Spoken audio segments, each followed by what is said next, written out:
Hi, King. Hello. DJ Ayan. Lala, good evening po sa lahat ng listener. Ayan, good evening din sa iyo, love. Sige, kwentuhan mo na ako, King. Anong maipaglilingkod ko sa iyo, mahal ko? At napatawag po sa Usapang LDR. Ayun po, speaking kasi pinapakinggan ko nga simula umpisa hanggang dulo. Okay. Medyo connected siya sa religion. Pangalawa, medyo I'm looking for myself. I'm searching for myself. I have a relationship 8 years Mm-hmm. and I am a teacher. Okay. Kaya hindi ko po talaga dapat sabihin kung ano po talaga yung katauhan niya. Nako, Mm-hmm. I have a relationship with my the same gender. Okay, so ikaw ay bi or gay? I should say bisexual. Okay. Okay. Yan, DJ Lala, just to start the story, 8 years na po kami since college kami po. Then Mm-hmm. naging first year and second year namin, ginago namin yun. Then dumating sa pagkakataong naging magkalitin na kami. Nung naging magkalitin na kami, napakasaya, sobrang saya. Halos wala akong mapaglagyan ng saya. As in perfect relationship, I should say. Mm-hmm. He's the perfect guy. Kaya lang this past few months, DJ Lala, what happened, parang nanawa ako bigla. Okay. Nanawa ako sa paraang parang routinary na lang. Nanawa ako sa paraang parang hanggang dito na lang pa. Bakit parang walang level up? Walang nangyayari sa relasyon natin. Yes, Okay. we love each other. He loves me so much. I love him so much. Perfect guy, ideal guy siya. Siya yung hinahanap ng lahat. Wala siyang ibang ginawa kundi mahalin ko. Wala siyang ibang ginawa kundi pagbiyahin ako. As in, wala siyang ginawa kundi gawing heaven yung love story ko. Okay. Ang problema ko lang, DJ Lala, sa sarili ko, bakit ako nagkakaganito? Ano bang hinahanap ko sa sarili ko? Ano bang... Bakit suddenly naramdaman ko? I had my ex-girlfriend, and that ex-girlfriend almost 4.5 years. Okay. King, just to tell you, medyo nagiging choppy yung line natin. Tas medyo humihina lang yung boses, so palakasan lang ako ng onte. Ayan, DJ Lala, okay na po. Yeah, perfect. Okay, you had a Ayun po. girlfriend 4 years. Yeah, I had a girlfriend that's 4 years and a half. Mm-hmm. Pero, hindi siya yung factor eh. Pero parang medyo hinahanap ko yung ganong buhay. Na parang gusto kong magkaanak ng sarili ko. The same Okay. time na sabi ko, connected niya sa religion. Kasi alam kong mali itong ganito eh. Which I have that religion. Alam ko yung aral ng religion natin. That's stopping me to continue what I have on this relationship right now. Okay. So yun po, DJ Lala, medyo nahihirapan ako at hindi ko maintindihan ng sarili ko. Bakit ako magkakaganito? Gusto ko na bang mag-settle down? Or mag-settle down ako kasama siya? Handa na ba ako? Or Okay. natatali lang ba ako simula college kami hanggang ngayon? Ganito na lang ako. Sa kanya na lang umikot buhay ko. To be honest, humingi ako sa kanya, DJ Lala, ng space. Mm-hmm. Then after noon, binigay niya sa akin. Wala siyang ibang ginawa kundi umiyak lang. Umiyak lang din ako, pero still binigay niya yung space na yun. Yung space na nararanasan ko ngayon, to be exact, it's 3 weeks now. Okay. Nag-e-enjoy ako. Nag-e-enjoy ako sa ganitong life ko. Na parang hindi ako nagpapaalam. Mm-hmm. Hindi ko kailangan umuwi ng maaga dahil may naghihintay sa akin. Hindi ko kailangan sabihin kung nasaan ako. Parang nag-e-enjoy ako. Masaya lang ako. Well, that's good. You got what you asked for. I mean, if you are in search for yourself, o kung yun yung term ninyo dyan sa cool off na yan, nahanapin ko lang ang sarili ko, you're exactly on the process of doing so. Kaya lang, love, kasi ganito, no? With everything you've just said, I think kasi yung lost dito talaga ay ikaw. You don't know what you want. You don't know what's your biggest dream. Hindi mo din alam kung ano yung destination mo.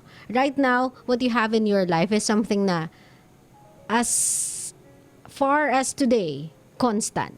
You have a lover, you have a great job, kumbaga you have a career, tapos you know yourself quite much. Kumbaga, good enough. Pero not good enough para makita mo yung future mo. Hindi good enough para makita mo yung destination mo. Ngayon tatanungin kita, how's your family with you and your gender preference? Okay ba sila with it? Goods ba sila with it? Yes po, open po sila and we are legal on the same, both sides. Nice. Legal Nice ako setup. sa kanila, Diba? legal ako- You legal have a sila beautiful sa amin. family. Kumbaga, meron kang pamilyang nag-a-accept sa'yo. So, yung religion, yung faith na meron ka is not really, kumbaga, it's not really imposed sa'yo religiously. When I say religiously, to the core follow. Kumbaga, hindi siya in-impose ng ganun sa'yo kasi even your parents, even your family right now are very welcoming sa katauhang meron ka. Actually, everything in your life right now is doing great and doing good. And I think the lack or yung kakulangan ng challenges and obstacles and problems and bumps on the road, yan ang nambobore sa'yo. Kasi you feel na parang walang excitement, parang walang thrill. I don't have to go against anyone. Hindi ko kailangan ipaglaban to. Hindi ko kailangan maramdaman na this is a forbidden love. Everything is too good. Too good to be true for someone like me. When someone like me is kumbaga telling stories na they are having a struggle when it comes to acceptance, finding true love, I have no problems with that. I have a loving family na nag-accept ng kung sino ako at kung ano kami. I have a loving boyfriend na naghihintay para maging okay ako. I have a good career going on. I have everything good in my life and it bores me na everything is so good. Pero the thing is, King, baka kasi dahil dyan lang sa mentality na yan na everything is quite okay and doing good for you and everything is favorable sa lahat ng decisions mo. If you try to shake it a bit, if itatry mo na i-shake yung boat that you're in today, baka kasi kapag may nalaglag na isa dyan, hindi mo makayanang i-handle. Aray ko po. Oo. Kasi pag sinishake mo yung boat na sturdy naman sana, everybody's cooperating, but you just wanna put on some challenge. Pag sinake mo yan, pag nalaglag yung isa dyan, baka hindi niya kayanin eh. Na kumapit, baka hindi siya makabalik on board. Baka magdire-diretso yung boat mo without that specific sector in your life. And I don't think na you are up for it. And I don't think that's the kind of challenge you would want in your life. Right now, siguro yung longevity ng relationship ninyo, dahil alam mo nga na it's that kind of a relationship na wala kang nilook forward to na magkakaanak kayo in the future and all of that, ay boring you the hell out. Kahit papano nawawalan ka ng challenge, nawawalan ka ng parang vision na may growth tong relationship na to. Actually, you have a long way to go eh. Kasi meron akong mga nakikita, and you know that as well, na yung iba, diba, talagang nangingibang bansa sila just to get married, just to legalize everything. Nagkakaroon sila ng idea to adopt, to find a surrogate mother, to find a host na magdadala ng baby nila. Yung mga ganon, may mga ganon silang idea because they want life to actually happen to them. Right. Gusto nila ng progress in their relationship and they know na that's the next step. They want to be a normal kind of relationship or they want to be a normal kind of couple na yun na yung next level in a relationship. And because they know na they have the perfect love for it, They moved forward to it. But in your case kasi, love, instead na siguro mangarap ka ng ganon na I think naman open yung partner mo with kasi he is so in love with you. He loves you with all his heart. Kung sa tingin mong umikot yung mundo mo sa kanya, pinaikot niya yung buong galaxy niya sa'yo. Ganon kanya kamahal, nilagay kanya talaga sa pedestal. I mean, he is so proud of you. He is so proud of being with you. And nothing in you bores him out. Kasi every single day, he chooses to love something in you. Every single day, he tries to fall in love with you even more. Every single waking day sa buhay ninyo, lagi kanyang tinitignan in a new perspective so that makita na niya na yung relationship nyo, it's not long enough. Not long enough for him. Pero DJ Lala, how can I help myself to be that kind of person na katulad niya? You stop trying. Don't try. Don't force yourself to be like him. You be you. Kumbaga, you enjoy this little moment you have in your life. Ginusto mo to so you enjoy it. Habang binibigyan ka naman niya ng pagkakataong mag-enjoy sa buhay mong to, enjoyin mo to without having to hurt anyone in the process. You don't have to fool around. You don't have to find someone and date someone in order to find out kung mamimiss mo ba siya, kung masasaktan ka ba pag nawala siya sa buhay mo. You don't have to test those waters You just have to enjoy the freedom that you have right now. What I think you need is a breather. Kasi nga, you don't know which way to go Kumbaga, sa lahat naman ng road trip, kapag hindi mo na alam kung ano yung next destination ninyo, eventually, you have to make a stop. At alamin kung saan na kayo next pupunta. And you just made a stop. Don't read into it too much. Don't overthink na you are giving up, na you are lost, na hindi ka katulad niya, hindi mo siya kasing mahal katulad ng pagmamahal niya sa'yo. No. It's not like that. You just needed a breather, King. Kinailangan mo lang huminga. DJ nga, I want to give back all what is giving me. Alam mo yung DJ na parang feeling ko hindi niya ako deserve. Hindi niya ako deserve kasi hindi ako yung nagmamahal ng buo. Parang may kulang sa sarili ko. Bakit siya kaya niya? Bakit ako hindi? You listen to me, King, and listen to me only. The fact that your partner stayed, the fact na despite of what you think of yourself, na may kakulangan ka pa, na hindi ka nagmamahal ng buo, na hindi mo kayang ibalik sa kanya yung ibinibigay niya sa'yo, the fact na despite all of that thinking or ideas in your head, andyan siya sa tabi mo. Ibig sabihin, you have done more than enough to make him stay. We cannot love the person the same way they are loving us. Magkakaiba tayo ng expression of love. Magkakaiba tayo ng expression ng pagmamahal. Magkakaiba tayo ng paraan para magpakita ng pagmamahal. And not because he is overly showy. He is too understanding. He is too clingy. Napakaalaga niya. It means we are less of a person. Hindi yun sa ganon. Kasi you cannot be both like that Hindi naman pwedeng laging nagsasama yung positive sa positive, negative sa negative. Magkakaroon ng negative impacts yan. Somehow opposite attracts. And that's just nature. The night cannot exist without the day and the day cannot exist without the night. Two separate poles, pero both of them has a purpose. Kaya siya ganyan. Kaya siya ganyan ka mapagmahal, kaya siya ganyan makapagbigay, kaya ganyan siya umintindi, kaya ganyan siya magmahal. Kasi nakikita niya, King, worth it ka. Despite of how little you think, yung kaya mong ibigay sa kanya, sa mata niya, you are more than enough. Hindi siya magsastay sa iyo ng 8 taon kung hindi niya dama sa sarili niya na this is the kind of relationship I want. This is the kind of person na gusto kong mahalin ng pagganito. Gusto kong alagaan ng sobra.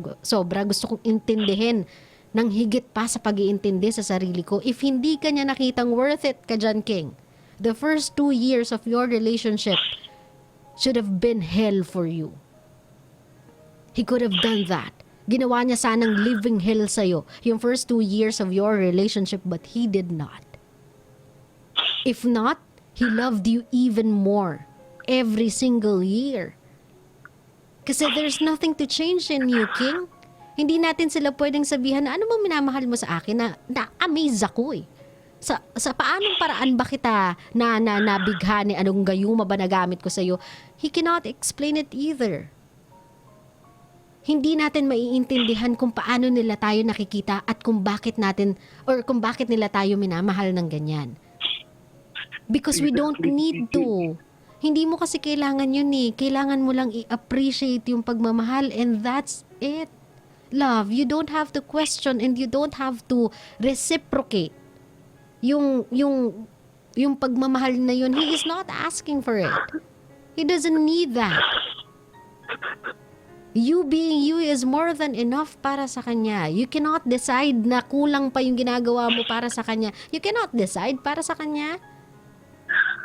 Desisyon niyang magstay. Desisyon niyang mahalin ka. Desisyon niyang umabot ng taon kasama ka. And desisyon niyang mag-spend pa ng even more years with you. Sa kanyang desisyon yon. For whatever reason, rason niya yon. It's a choice he is willing to make with you. Huwag kang ma-pressure na kailangan mong maging siya. Kasi DJ Lala, parang, alam mo yun, parang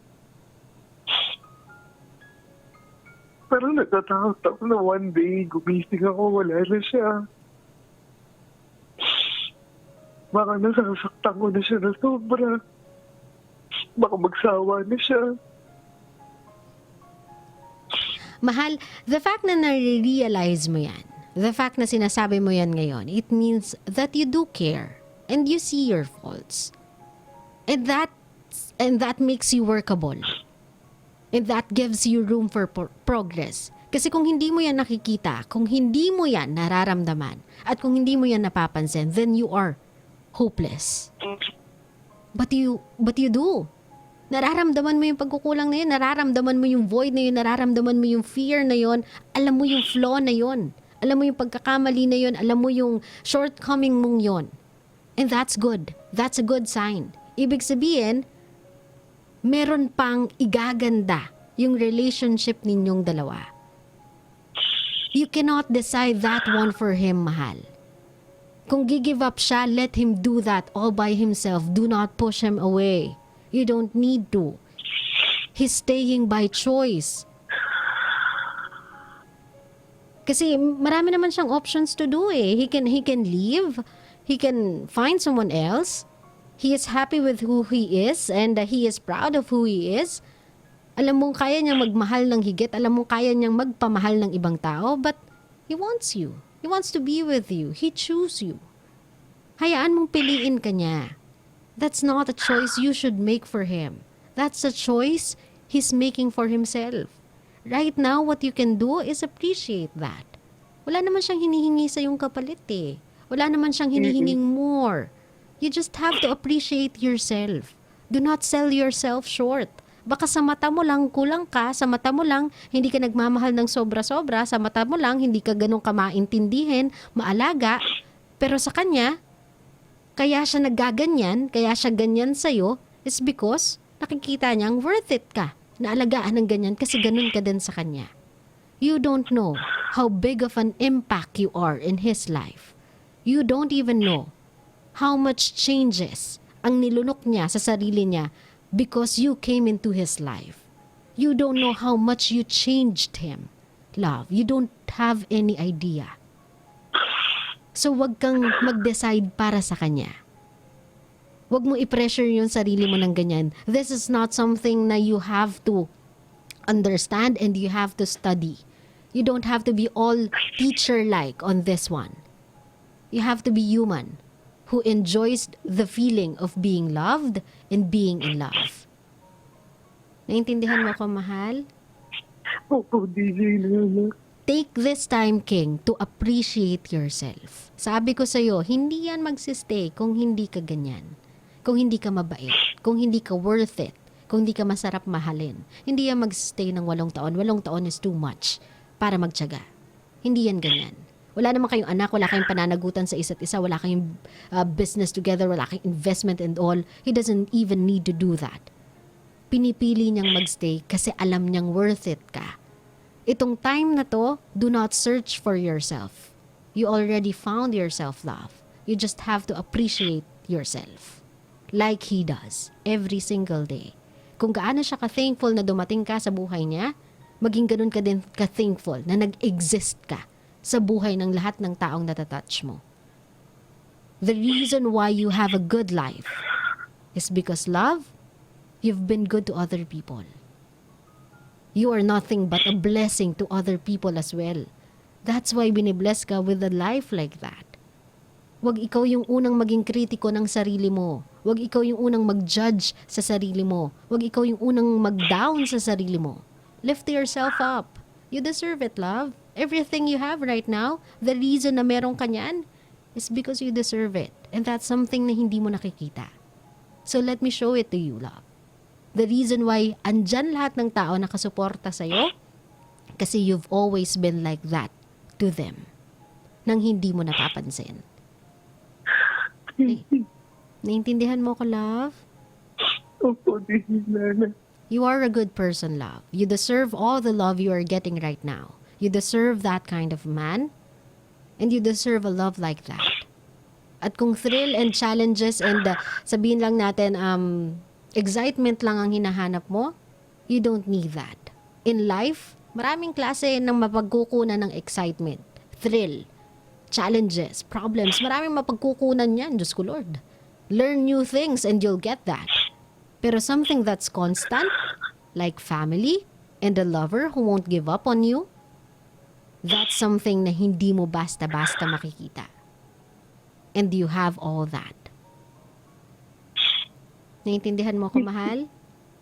Thank you, DJ Lala. It's okay, love. I just wanna show you who you really are. 'Di ba? Sa mata ng tao, you are like that. It's about time you appreciate yourself. Sabi ko nga sa'yo, don't sell yourself short. The reason why minamahal ka ng tao is because you deserve to be loved. Lagi mo yan sasabihin sa sarili mo na, now I understand. Why after all these years, mahal niya ako. Kasi ibig sabihin, after all these years, I've done great. Or I've done great things. I did good sa my end of loving him. Actually, DJ Lala, this is the second time I asked or I called you on a radio. The first one was Lloyd Cadena and DJ. Oo, sige, wag na natin silang banggitin. Kasi wala na sila sa stasyon namin. Sorry. It's okay, love. It's okay. So, King ganito, no? I'm gonna let you go now. Not because I don't want to talk to you, but because I think you found what you were looking for. The reason why I want to end this is because I want you to start appreciating yourself from this night forward.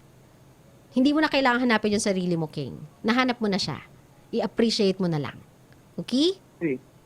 Opo, thank you so Maraming much, DJ Lala. salamat. Ingat ka lagi, King. And don't cry anymore. You deserve that life. Thank you. Oo, you're a More good power person. to Love Radio. Thank you, love. Ingat ka lagi, mahal. Ingat din.